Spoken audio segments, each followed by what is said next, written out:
evening, and thanks for tuning in to Double Trouble on CTV Sports. I'm Grace Reader.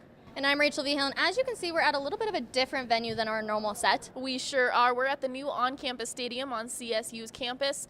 They played a game against Abilene Christian University on Saturday, and Rachel and I broke that down. Take a look. I'm Grace Reader here for CTV Sports at Sony Lubick Field after the Abilene Christian University versus Colorado State University football game. Now the Rams handed ACU a hefty 38-10 loss in this one. Let's talk the good, the bad, and the Mountain West. For the good, on the defensive side, Jamal Hicks had 2 interceptions, was really reading the quarterback well in today's game. We'll need him to make big plays against Alabama next week. Now, on the offensive side, Nick Stevens had 337 yards. He had 3 touchdowns, and he even ran for 41 yards. You know, it was a good day for him. Now, Mike Bobo did a really good job of making sure that everyone on the team had an even number of carries. There weren't any receivers or rushers who had significantly more yards than others, and that's to preserve their top rushers and receivers for the Alabama game in this coming week, because that's certainly going to be a tough one against the #1 ranked college football team in the country. However, one of the players we saw who didn't get as much time as we thought was Rashad Body, who only got 4 carries, which was a surprise, especially leading into Alabama when you want to kind of spread the love on the field there. Another one of the bad aspects of this game was CSU's special teams. They had a punt which was blocked and then returned for a 16-yard touchdown by Abilene Christian University, and then they also had a muffed punt return within the 5. The sideline recovered that one, but you still can't make mistakes like that, especially against Abilene Christian University when you're going into Alabama next week. Now let's talk some Mountain West football. Fresno State went up against Alabama today, speaking of Alabama, and got handed a 41-10 loss. So that's a pretty significant loss there. And then Boise State goes up against Washington State University tonight. So that will certainly be an interesting game to watch as well.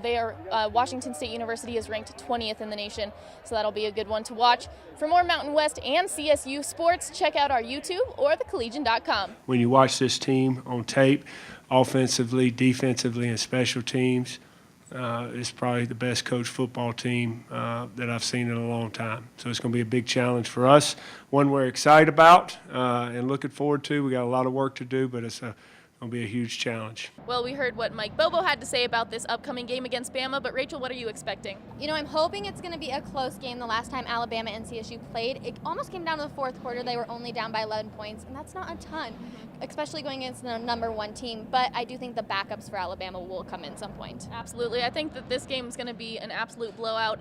Being close to Alabama at all will be a victory for CSU. I think Nick Stevens is going to have the game of his life, and I also think that defense is going to have to play really tight. If they can't defend against CU's Phillip Lindsay, then I'm just not sure they're going to be able to hold off Alabama, but I guess we'll see, and we will report on that game the following Monday. But let's toss it back to that ACU game. So we're going to talk about the play of the game. Take a look. This week's play of the game goes to CSU's defense, who stopped a momentum-making play from ACU. The Rams stopped ACU from converting on 4th down, which would have given them their first points on the board. Last week, I sat down with running back Izzy Matthews to talk about how he just became a CSU legend and about his icon. Every athlete wants to be legendary. I don't think how large it is in the grand scheme of things has really settled in for me yet. But running back Izzy Matthews never thought his name would be remembered for a 1-yard run. It's going to be a great trivia question one day. Matthews became the first Ram to ever score a touchdown at the new on-campus stadium. It's an amazing feeling, an awesome honor. I said earlier in the interview that if they call my name on 1st and 1 on the 1-yard line, that I'm going to, do what I'm supposed to do. And I just think it's funny that's what ended up happening. While Izzy just became legendary to Ram fans everywhere, his idol is an icon to millions. Like, if you could just have one conversation with that guy, I'm sure it would change anyone's life. Matthews' favorite athlete doesn't line up on the turf, but plays on the court. My favorite basketball team's the Lakers, and he's literally been a Laker since the year I was born. Everything that man preaches about, waking up at 4 o'clock in the morning, is something I believe in so strongly. Number 24 for the Rams loves himself some number 24 Kobe Bryant. Matthews tweeted out, "If I could have a conversation with one athlete, it would be at Kobe Bryant." You'd feel his presence just being there on the phone with him. His idol had years to build his legacy. And for Matthews, this is just the beginning. Rachel Vigil, CTV. You know, honestly, I love sitting down with Izzy. He's such a great guy, and you could tell he loves Kobe Bryant. It was so much fun to sit down with him. It's fun to see him talk about some stuff off the field. Well, don't go away, because up next, we're going to talk some volleyball and soccer.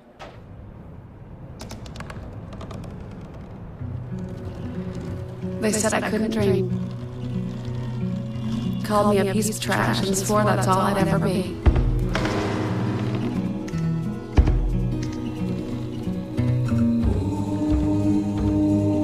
Said a bottle couldn't see the ocean.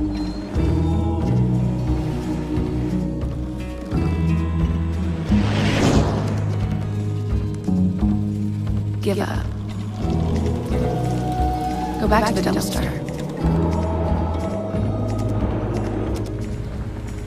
But I didn't listen. I made my way.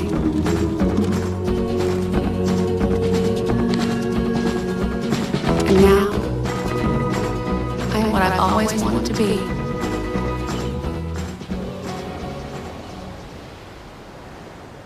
In case you're just tuning in, you're watching Double Trouble on CTV Sports. The volleyball team had a busy weekend, having 2 games on Friday and 1 on Sunday. Tyler Patterson broke down those games on Friday. I'm Tyler Patterson here inside Moby Arena, where I witnessed the Colorado State women's volleyball team defend home court in its first 2 matches in a 3-match tournament. The Rams took on the Ball State Cardinal earlier today and dropped the first set. However, the Rams went on to win the next 3, closing out the Cardinals 3-1. The Rams were led by Brianna Reynolds, who recorded 19 kills, and she was not alone, as Sansa Chismich and Jasmine Hanna both recorded double-digit kills.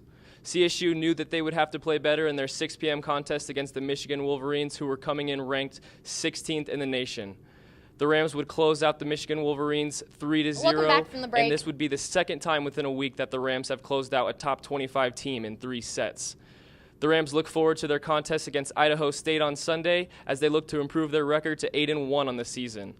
For more sports, head to thecollegian.com or CTV Channel 11 YouTube. I'm Tyler Patterson. Well, Tyler Patterson certainly had a busy weekend because he was also at the soccer game on Sunday. Take a look at that game. I'm Tyler Patterson here on the CSU women's soccer field, where the Colorado State Rams just defeated the North Dakota State Bison in a 5-1 match. Now, the Bison led the way early as Mallie O'Brien would score the first goal of the contest and put the Bison up 1-0 heading into halftime. The Rams would find their groove in the second half, though, as they would score 5 goals to roll the Bison 5-1 in today's contest. The Rams pick up their 2nd win on the season, and they look forward to their next contest next Sunday against Kansas State as they travel to Manhattan, Kansas to take on the Wildcats. Well, that's all from Rachel and I, but stay tuned because Tim McCall will be up next with Tim's Call, and then after the break, you'll get a look at world sports with the FoCo Sports Show. Don't go anywhere. But with more exercise and a change in diet, it can be reversed. I've tried exercising. It just makes me hungry for bacon. I love bacon too. And who really likes to exercise? Not me. Me either. So we're good? What? Oh, you still have pre-diabetes. Big time. They said I have troll teeth. That my voice sounded like a possessed baby doll. That no one would ever love someone as stupid as me. That I was fat, ugly. Disgusting. The effect of bullying is potent. We will no longer be the silent majority. Now, when you see online bullying, there's something you can do about it. We're gonna take action with the I. I am a witness. I am a witness. I am a witness. I am a witness. I am a witness, and so are you. Hello, sports fans. I am Tim McCall. This is Tim's Call. I am here to keep you updated with the most important and relevant sports news happening in the sporting world today. We're going to start off with some NFL news as there was a break in the legal case of Dallas Cowboys running back Ezekiel Elliott. Yesterday, federal judge Amos Mazant granted a request by the NFL Players Association for a temporary restraining order and preliminary injunction in the case. Now, what does that mean? It means that Ezekiel Elliott is going to be eligible to play in Week 1, and he's going to be eligible for the foreseeable future going forward, because this ruling states that the NFL cannot enforce the 6-game suspension that was handed down by arbitrator Harold Henderson. Now, this ruling yesterday essentially claims that Ezekiel Elliott did not receive a fair hearing in his initial arbitration process when he got that initial 6-game suspension. That suspension stems from domestic violence allegations that have been brought forth by his ex-girlfriend. However, those allegations have yet to be proven true. Ezekiel Elliott was the NFL's leading rusher last year, and if he's going to be playing in every game this year, expect him to be right at the top of the NFL rushing leaderboards yet again, and expect him to carry the Cowboys into NFC playoff discussion. Now, in further NFL news, The Kansas City Chiefs shocked the world when they beat the New England Patriots 42-27 this past Thursday night in the NFL's first game of the season.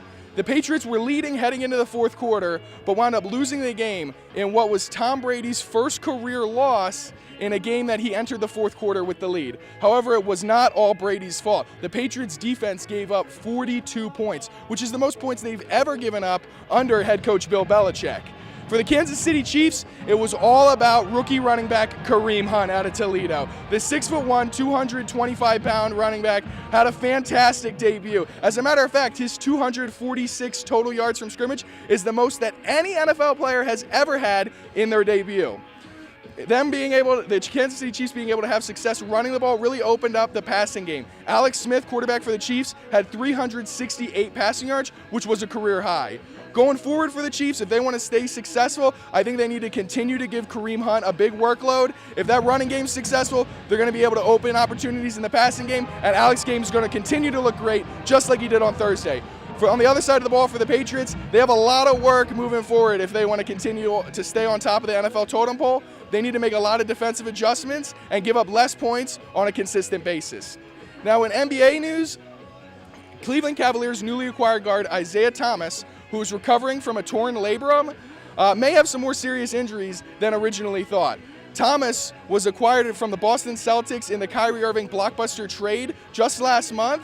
It was initially thought that he was going to be healthy for the beginning of the season and then that labrum would heal. However, The Athletic is now reporting earlier this week that a source close to Thomas is claiming that Thomas has loss of cartilage as well as arthritis in that hip, which is really limiting his ability to heal and dragging out the healing timeline. If he's not able to get healthy, he may not be able to play at the beginning of the season, and he may not be able to play going well into the season. It's really up in the air, and we don't know. All eyes are going to be on Thomas and the health of that hip as the NBA season creeps forward, and if he cannot get healthy, then the Cleveland Cavaliers may have a hard time repeating as Eastern Conference champions. Well, that's all the sports news I have for you today. This is Tim's Call. I am your host, Tim McCall, and I've had a great time talking to you. Have a great one, fans. They told me a bottle couldn't dream, that I would never become a superhero.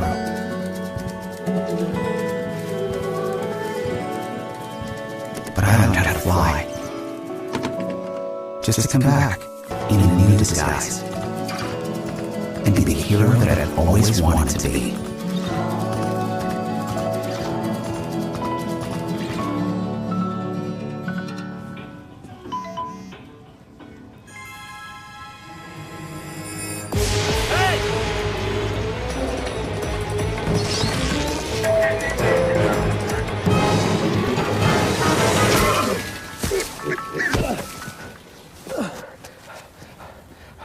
So, same time next week? Well, of course. Put away a few bucks, feel like $1 million.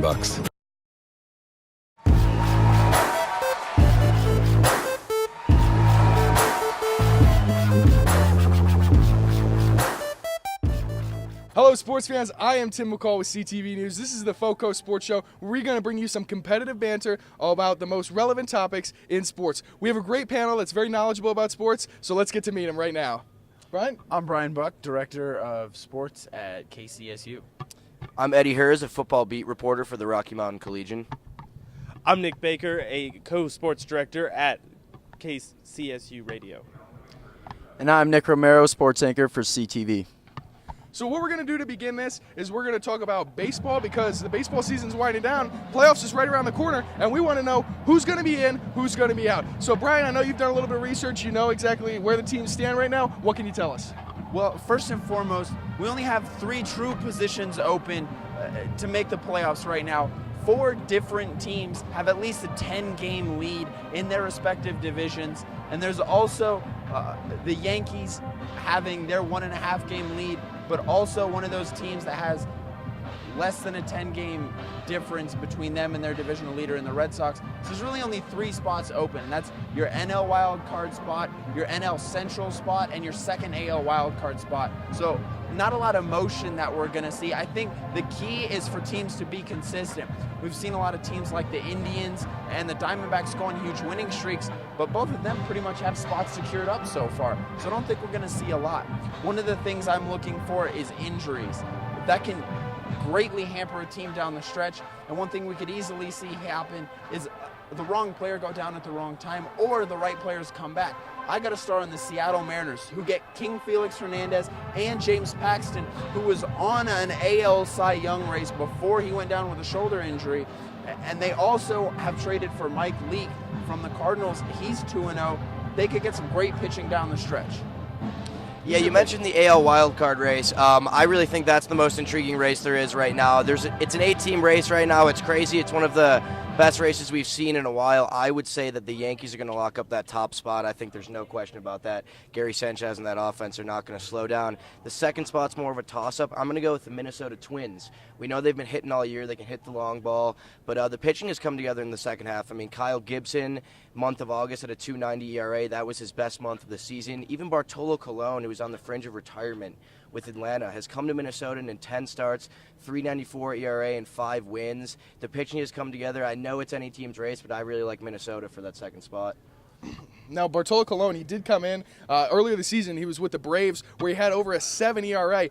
For that reason, I just don't see him sustaining that success down the line. I'm going to go with the Angels. I think when you have the best player in baseball, Mike Trout, good things are going to happen. They're going to be able to pull away down the stretch. Now, what do you think, Nick? In the AL, I completely agree. I completely agree with Eddie. That is, the Twins are streaking. They're hot. They've got lots of young talent, including Byron Buxton, someone I'm really excited about.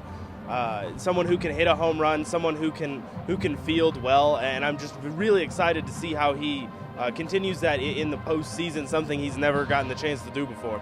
Now we're going to go over to Nick Romero here. The NFL season kicked off just the other day on Thursday Night Football, where the Kansas City Chiefs destroyed the Patriots 42-27. Nick, what were your takeaways from that game, and what do you see for the NFL season going forward? Tim, this game was absolutely insane. So many just crazy stats that were going on. So this was the first time that a team was able to come in and beat the Patriots while trailing going into the fourth quarter in the Tom Brady era, which is absolutely amazing. Also, this is the one and only time that a team was able to run up 537 yards in the Bill Belichick era, which is absolutely incredible. We had some great debuts from Kareem Hunt, though he did drop the ball in the first quarter, came back, 4 touchdowns, 17 carries for 148 yards together. Great debut for the young kid. I think he's going to be a big star in this league. Yeah, and in addition to the rushing yards, he had 246 total yards from scrimmage. It was the most that any player has ever had in their NFL debut. He was fantastic. Them having success on the ground was really able to open up the passing game for Alex Smith. He had a career-high 368 yards, and the Kansas City Chiefs were able to roll. Brian, were you able to take anything else out of that game? Well, I saw something from New England that I thought was really important to notice. We always say how this is a dynasty, this is a great team year in and year out, and they make a lot of plays, and they have a lot of great talent. Well, one of the things they do really well is they get coached by Bill Belichick. And something I saw was really poor performance in clutch situations. They were 0-2 on fourth down. Both of those were 4th and 1 carries by Mike Gillislee, where he failed to gain any yards. Tom Brady was not good in the fourth quarter. They didn't get a single tackle for loss or QB hurry in the fourth quarter. After the Kansas City Chiefs took the lead, everything kind of stagnated for them. So while Bill Belichick is a great coach, he coaches these guys up right, eventually you have to have some talent. The running backs compiled for 3.5 yards per carry, and I think a lot of that goes to what the Kansas City Chiefs are.